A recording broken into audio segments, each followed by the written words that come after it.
तब आपको दिखेगा कि एक पहाड़ है योजनाओं का, जिसपे सालाना 4,000 5,000 करोड़ खर्चा किया जाता है और सारी योजनाएं बकवास हैं। सारी योजनाएं बकवास हैं। इनका एक भी अधिकारी, मैं आपके मीडिया में खुलेआम बोलता हूँ, ठीक है, एक भी अधिकारी मेरे सामने, मेरे जैसे इक्की दुक्की आदमी के सामने 5 मिनट बैठ के वो साबित कर दे कि इनकी एक योजना कारगर है, इनकी एक योजना कारगर है, एक लाभुक किसान दिखा दे, उनका जूता मेरा सर हुआ है। उस विभाग में कोई भी गाड़ी 25 लाख 30 लाख 40 लाख 50 लाख की क्यों लगी रहेगी? अगर किसान पहुंच रहा है तो साइकिल मोटरसाइकिल में पहुंचना चाहिए ना। आप जाइए निदेशालय में 1-1 करोड़ की गाड़ियां लगी हुई दिखती हैं कि अब इनको घेरना नहीं है, उठाकर पटक देना है अच्छे से।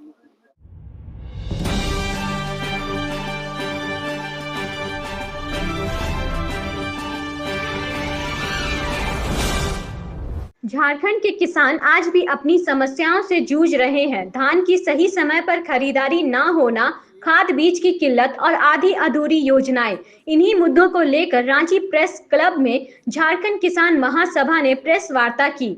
कार्यकारी अध्यक्ष पंकज राय ने सरकार और कृषि विभाग पर गंभीर आरोप लगाए और कहा कि योजनाओं का असली फायदा किसानों तक नहीं पहुंच पा रहा है। तो चलिए क्या कुछ कह रहे हैं कार्यकारी अध्यक्ष पंकज राय, सुनते हैं। देखिए, झारखंड किसान महासभा के जितने भी किसान नेता हैं अलग अलग जिलों में, सबके साथ एक लगातार बातचीत हो रही थी और बातचीत के दौरान बहुत सारे ऐसे बिंदु हैं जिन बिंदुओं पे सहमति बनी और फिर ये तय किया गया कि हम लोग एक प्रेस कॉन्फ्रेंस के माध्यम से इन सभी मुद्दों को पब्लिकली डिक्लेयर करें, इनकी घोषणा करें। और वो सारे मुख्य जो बिंदु थे उनमें से धान की खरीद का मामला बहुत मुख्य है, क्योंकि वो फिर 2 से 3 महीने बाद जब धान का खरीद का समय आएगा तब फिर किसानों को समस्याएं होने लग जाती हैं कि समय पे खरीदारी नहीं होनी। खरीदारी नहीं होने के पीछे भी एक षड्यंत्र है कि जब समय पे खरीदेंगे नहीं तो किसान मजबूरन उसको बेचेंगे, किसको? काला बाजारी करने वाले को, दलालों को, और वही दलाल फिर उसी धान को बेचेंगे एमएसपी में, पैक्स को। तो आप समझ लो कि वो किस स्तर का माफियागिरी वहां पे चल रहा है। दूसरी बात कि किसानों के लिए ये संभव नहीं है कि उत्पादित फसल को भंडारित करके लंबे समय तक रख सके, वो भी धान जैसी स्थिति। झारखंड में जितने भी किसान हैं सीमांत हैं और उनके घर द्वार भी छोटे छोटे हैं, तो ऐसी परिस्थिति में वो धान का उत्पादन करके अपने घर पे तो भंडारण कर नहीं सकते, तो वो जल्द से जल्द बेचना चाहते हैं। तो सरकार अपनी तैयारी भी जल्द से जल्द करे कि जब धान की कटनी शुरू हो वो खरीदारी भी शुरू करे। दूसरा, अगर कोई किसान समय पे धान किसान अगर वो बेच भी देता है तो किसानों को भुगतान 6 महीने बाद, 1 साल बाद, ऐसे ऐसे भी किसान हैं जिनको 5 साल से भुगतान नहीं मिला है। तो इन विषयों के साथ साथ हम लोग आज यूरिया के क्राइसिस पे बात करी है, जिसपे हमें सरकार को पूछना भी है, घेरना भी है, और हमें इस पे हम लोग आगे आंदोलन की भी तैयारी कर रहे हैं, जिसमें हमें यूरिया को लेकर के कहना यह है कि जब कुल आवंटन से ज्यादा का उत्पादन हमारा झारखंड में अकेले किया जा सकता है तो भी ये क्राइसिस क्यों है? 250-266 रुपए का यूरिया क्यों किसान 600-700 रुपए में खरीदने को मजबूर है?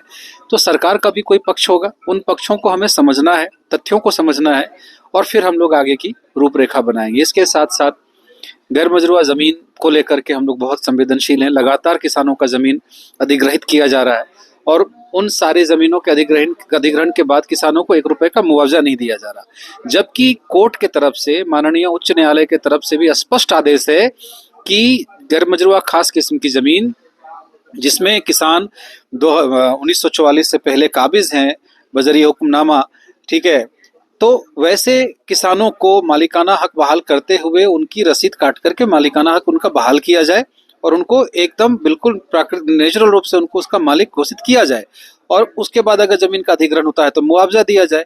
लेकिन सरकार के स्तर पे गजब की उदासीनता है कि न्यायालय का आदेश होने के बावजूद भी इसकी कोई विभागीय कार्रवाई होती हुई नहीं दिखती है।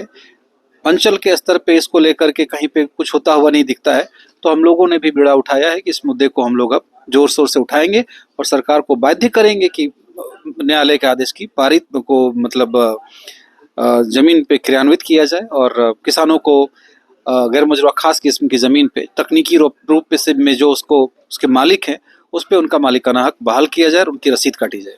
तो आप सरकार को क्या बोलना चाहेंगे, एग्जैक्ट क्या बोलना चाहते हैं?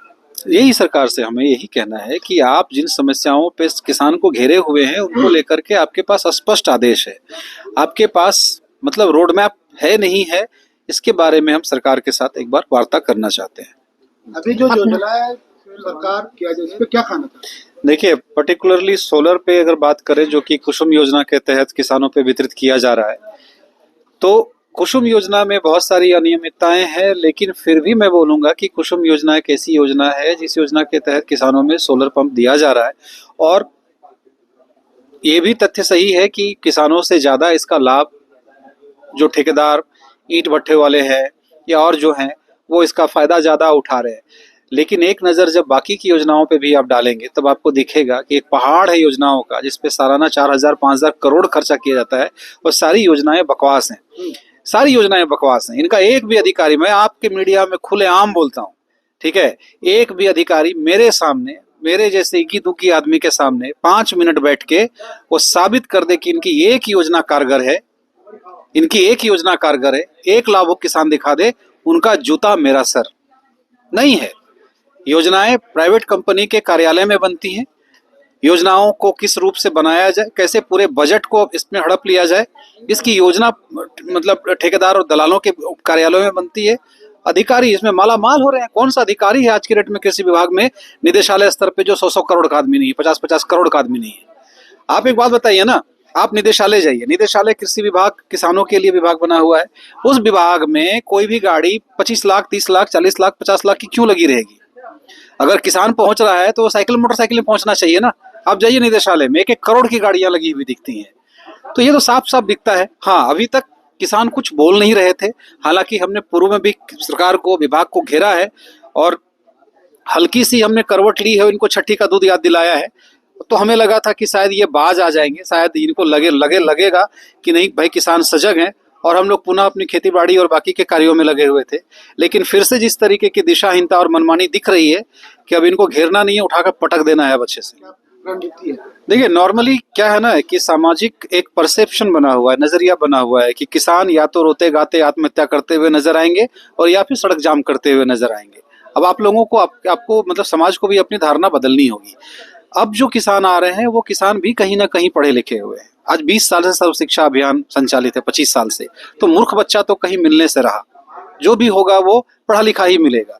तो पढ़े लिखे बच्चे जो खेती में है वो पढ़े लिखों की तरह बात कर रहे हैं। तो हम पहले संवाद से सुलझाना चाहते हैं। हम संवाद करना चाहते हैं सरकार के स्तर पे, अधिकारियों के स्तर पे, कि आप जिन योजनाओं को बना रहे हैं उन योजनाओं को लेकर के क्या रोड मैप है, क्या आपका पक्ष है, क्या सच्चाई है, उस पे अधिकारी बैठे, एक तरफ किसान बैठे, अध्यक्षता मंत्री महोदय करें, वहीं दूध का दूध, वहीं पानी का पानी हो जाएगा। जो योजनाएं बेकार की होंगी उनको टर्मिनेट कीजिए, जो योजनाएं कारगर है, अगर किसान का सुझाव सही समझ में आ रहा है तो आप उसको लेके आगे बढ़े। 2 फायदे होंगे, किसानों को योजनाओं की जानकारी स्पष्ट हो जाएगी, सरकार को क्लैरिटी आएगी जमीनी स्तर पे जरूरत किस बात की है। तो ये सब हमारे आज के इस बैठक में इन्हीं सभी विषयों को लेकर के हमने बातें करी हैं। मेरा नाम पंकज राय हुआ, मैं झारखंड किसान महासभा का कार्यकारी अध्यक्ष। तो साफ है कि किसानों की नाराजगी बढ़ती जा रही है। समय पर धान की खरीद न होने से लेकर योजनाओं में बिचौलियों के खेल तक हर मोर्चे पर किसान खुद को ठगा महसूस कर रहे हैं। झारखंड किसान महासभा का कहना है कि अगर हालात नहीं बदले तो आंदोलन ही आखिरी रास्ता होगा। तो इसी तरह की तमाम खबरें देखने के लिए आप हमारे वीडियो को लाइक करें, कमेंट करें, शेयर जरूर करें। चैनल पे नए हैं तो चैनल को सब्सक्राइब करना ना भूलें। धन्यवाद।